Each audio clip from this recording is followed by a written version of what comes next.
Minasan konnichiwa, Pao desu. Oke guys, di video kali ini gue akan menjelaskan tentang ujian keahlian.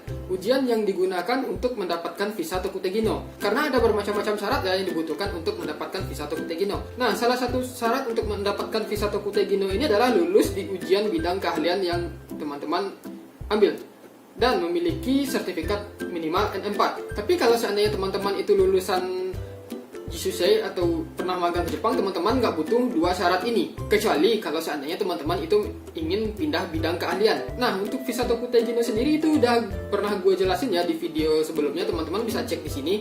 Nah, sekarang gue bakal ngejelasin gimana sih proses pendaftaran ujian Tokute Gino di bidang restoran dan pengolahan makanan. Nah, terutama ini buat teman-teman yang sangat minat untuk bekerja di restoran atau di pabrik makanan, atau teman-teman yang pengen bekerja di hotel tapi di bagian restoran atau dapur. Nah, buat teman-teman yang ingin pergi kerja ke Jepang itu bisa ngambil ujian ini ya. Ujiannya juga ada di Indonesia. Dan di mana sih kita bisa melihat info ujian tentang Tokute Gino di bidang restoran dan pengolahan makanan. Nah, di sini gue butuh laptop karena gue bakal ngeliatinnya di laptop. Oke, sekarang mari kita ke laptop. Nah, untuk ujian bidang restoran dan pengolahan makanan ini, teman-teman yang ada di Jepang dan di Indonesia itu bisa mengambil ujian ini. Karena lokasi tesnya itu ada yang di Jepang dan ada yang di Indonesia juga. Kalau untuk teman-teman yang di Jepang itu ya, kalau seandainya misalnya teman-teman itu misalnya bekerja di bidang yang lain, terus ingin mengambil visa Tokute Gino di bidang yang lain untuk pindah bidang, teman-teman mesti ngambil sertifikat keahlian ini dulu. Nah, seperti yang teman-teman ketahui, gue kan di Jepang ini bekerja di bidang cleaning. Walaupun gue bekerja di restoran, kadang-kadang gue kadang di dapur dan di restoran, tapi tetap pekerjaan inti gue adalah pekerjaan bidang cleaning. Kalau seandainya gue melanjutin dengan visa Tokute Gino, artinya visa Tokute Gino gue itu adalah bidang building cleaning. Maka dari itu gue pengen ngambil ujian bidang restoran agar kalau seandainya gue pindah pekerjaan ingin di restoran, itu bisa. Nah, untuk pendaftaran ujian Tokute Gino di bidang restoran dan bidang makanan ini, teman-teman bisa cek websitenya di sini ya. Sekarang kita pindah ke laptop dan di sini. Oke, di sini ada websitenya ya. Websitenya otaf1.jp. Di sini adalah website untuk pendaftaran ujian Tokute Gino. Nah, di sini websitenya itu semuanya berbahasa Jepang, ada bahasa Inggrisnya.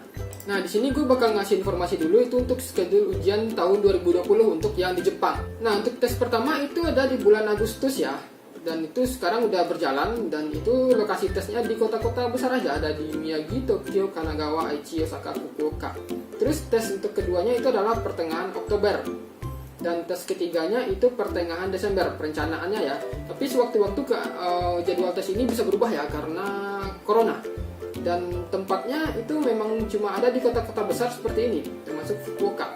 Nah, untuk pendaftarannya kita bisa cek di website ini ya. Sayangnya websitenya itu semuanya bahasa Jepang, jadi mungkin agak kesulitan ya buat teman-teman yang mengakses website ini. Tapi kalau seandainya browser teman-teman itu mendukung, teman-teman bisa pakai fitur translate ini. Cuma sayangnya kalau menurut gue nggak recommended karena agak sulit ya, karena di atasnya ini dia juga menyediakan huruf hiragana, cara baca kanjinya. Jadi untuk pas proses translate-nya itu agak sedikit berantakan ya.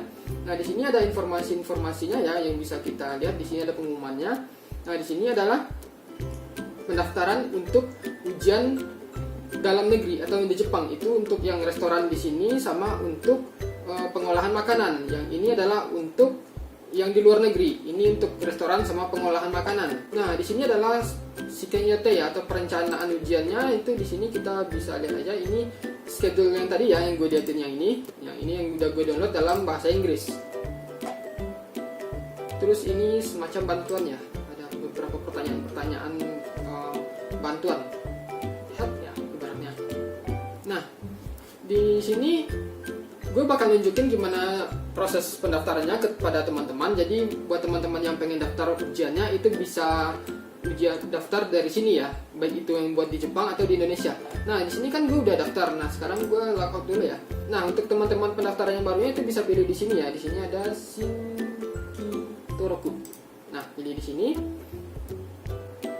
Nah, di sini teman-teman itu disuruh memasukkan email. Setelah seandainya teman-teman itu udah memasukkan email yang teman-teman daftarkan, di situ nanti teman-teman bisa cek di Gmail-nya ya, bisa cek di Gmail kalau emailnya itu udah masuk atau belum, semacam email verifikasi gitu. Nah, Nanti untuk emailnya sendiri itu bisa terlihat seperti ini ya. Mari kita buka Gmail. Nah, di sini ada, nah seperti ini. Sepertinya ini yang udah gue buka. Nah, seperti ini ya. Ini ada semacam registrasi untuk pendaftarannya, teman-teman bisa pilih ini. Nah, setelah teman-teman mengklik ini, itu langsung dialihkan ke halaman pendaftaran. Nah, saat pendaftaran, teman-teman itu diharuskan untuk mengisi data ya. Ada beberapa data yang harus teman-teman isi, semacam konfirmasi itu. Nah, di sini ada di A1, teman-teman di sini pilih Mita Steyre. Oke ya, di yang A ya. Terus yang A2 itu teman-teman pilih yang 2 juga. Kaito shite masen. Ya, itu. Terus yang ketiga, A3 itu teman-teman pilih hai aja. Scroll ke bawah itu teman-teman diminta untuk mengisi email teman-teman. Terus di B2-nya itu adalah password. Passwordnya di sini nggak harus huruf gabungan antara huruf besar, huruf kecil, dan simbol ya. Huruf yang biasa kecil pun nggak masalah, semuanya kecil pun nggak masalah. Yang penting itu minimal 10 karakter dan maksimal 30 karakter. Dan di bawahnya itu ada konfirmasi password. Terus selanjutnya itu di C1 teman-teman bisa nulis nama teman-teman sendiri, dan di C2-nya itu kananya atau tulisan dalam bentuk hiragana, katakana. Terus di C3 itu ada tanggal lahir, di C4 itu ada seibetsunya atau gender, itu ada auto apa, dansei sama josei. Kalau seandainya teman-teman cowok ya pilih dansei, kalau josei ya cewek artinya gitu kan. Terus ini kokuseki, ini kotanya, kota kelahiran, tempat asal teman-teman. Terus di sini jukennya, teman-teman itu tertariknya ikut ujian restoran atau pengolahan makanan, atau misalnya belum diputuskan, tapi teman-teman itu bisa pilih kedua-duanya, salah satunya juga boleh, ke semuanya teman-teman juga bisa mau pilih. Terus yang selanjutnya itu adalah nomor paspor. Setelah itu ini apa ya? Ini buat teman-teman yang punya Zairo Card. Kalau seandainya teman-teman punya, itu tulis ini aru, atau nggak punya tulis pilih naik aja.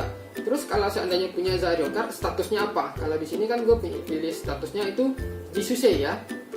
Terus selanjutnya ke bawah itu adalah nomor HP. Terus prefektur di mana kita tinggal kalau kita di Jepang kan. Nah, selanjutnya itu ada foto ya. Fotonya itu nggak boleh lebih dari 1 mega.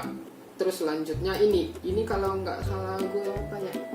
Ini pilih naik aja. Kalau nggak salah ini kekurangan anggota tubuh, pilih nggak ada aja. Terus selanjutnya ini juga pilih Y, enggak. Nah, terus di sini ada apa ya? Shiken anai no nihongo. Nah, kalau di sini biasanya penggunaan teman ngerti bahasa Jepang itu kemampuannya berapa sih? Nah, kalau misalnya yokurikai dekiru, artinya teman-teman itu ngerti sekali kalau yang paling atas. Kalau yang nomor 2 itu ya biasa, ya rata-rata ngerti lah gitu ya. Kalau di nomor 3 itu nggak begitu ngerti. Yang terakhir itu Nihongo dekinaku, Hoka no gengo, Eigo, Chugokugo, Betonamugo, no shiken anai o yonde ikai shiteiru. Nah, ini artinya teman-teman ngertinya cuma bahasa selain bahasa Jepang ya, entah itu bahasa Inggris, bahasa Cina, atau bahasa Vietnam. Terus di sini adalah shikengo bokaku shita bae. Nah, apabila kalau seandainya teman-teman itu misalnya lulus, itu pengen mengambil Tokutegino-nya itu kapan? Dalam 3 bulan, atau dalam 6 bulan, atau dalam 1 tahun, atau setelah 1 tahun, atau masih belum tahu. Di situ ada pilihannya ya. Nah, selanjutnya itu yang di atas ini aja. Oke. Terus selanjutnya kakuning. Nah, artinya di situ teman-teman udah cukup mengisi data teman-teman. Terus bagaimana dengan proses pendaftarannya? Untuk pendaftarannya sendiri teman-teman itu bisa di Shiken Moshikomi ya, di sini. Nah, di sini teman-teman bisa pilih ya. Di sini ada Gaishokugyo sama Inshoku Ryohin Seizogyo. Ini untuk yang pengolahan makanan ya. Kalau seandainya teman-teman tertariknya restoran, teman-teman pilih ini Gaishokugyo. Nah, di sini ada beberapa stepnya, 1, 2, 3. Di sini yang pertama itu teman-teman pilih dulu di mana prefektur teman-teman tinggal. Yeay. Oke, setelah pilih prefekturnya itu pilih jam dan hari kapan teman-teman ingin mengikuti ujian. Nah, kalau di sini teman-teman bisa pilih ya jam atau hari kapan teman-teman ikut. Nah, kalau gue kan karena udah daftar, gue pilihnya ini. Dan itu muatannya cuma 25, dan yang daftar itu udah 149. Banyak sekali. Nah, ini selanjutnya ini prosesnya gampang ya. Gue nggak bisa ngedemoin karena gue udah daftar. Nah, ini adalah email pendaftaran, ID teman-teman mendaftar. Jadi kalau seandainya teman-teman udah mendaftar, teman-teman dapat email kayak gini. Nah, terus gimana untuk pembayarannya? Nah, jadi gini ya, karena orang yang ikut ujian ini banyak, jadi si pihak panitianya sendiri itu juga memilih ya, menyeleksi orang-orang yang mana yang beruntung bisa ikut ujian. Nah, kalau seandainya teman-teman itu udah terpilih dalam mengikuti ujian, artinya teman-teman dikirimkan semacam email pembayaran. Pembayarannya itu bisa via Lawson ya. Kombini yang lain juga bisa, ATM juga bisa. Nanti metode pembayarannya itu dikirim dari email. Dan gue sendiri juga belum dapat metode pembayarannya karena gue masih, karena dari pihaknya panitia sendiri itu masih belum milih ya yang berhak mengikuti ujian. Dan mudah-mudahan sih gue termasuk salah satunya. Dan untuk biayanya sendiri kalau di Jepang itu biayanya 7.000. Nah, terus gimana dengan yang mendaftar di dalam negeri atau yang di Indonesia? Nah, di sini gue bakal ngejelasin ya gimana cara pendaftaran di Indonesia. Nah, kalau untuk Indonesia sendiri itu jadwal pendaftarannya, mari kita lihat. Oke, Indonesia itu udah lewat ya bulan 7, tanggal 17 kemarin. Tapi teman-teman tetap mesti mengikuti website ini, siapa tahu nanti ada ujian yang selanjutnya di tahun besok, kayaknya mungkin tahun besok ya. Nah, ini daftar jadwal ujiannya ya, ada di Bandung, Surabaya, sama Jakarta. Nah, terus untuk melihat pendaftaran di Indonesianya sendiri, teman-teman itu bisa lihat di sini. Bentar. Nah, di Gaikoku Shiken ya, ini ada Gaishokugyo untuk restoran, kita pilih aja yang untuk restoran dulu. Nah, di sini ada informasinya ya.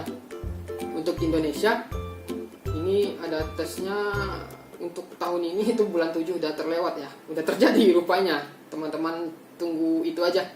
Tunggu tahun besok aja kalau misalnya pengen daftar. Untuk yang bidang restoran sama bidang makanan.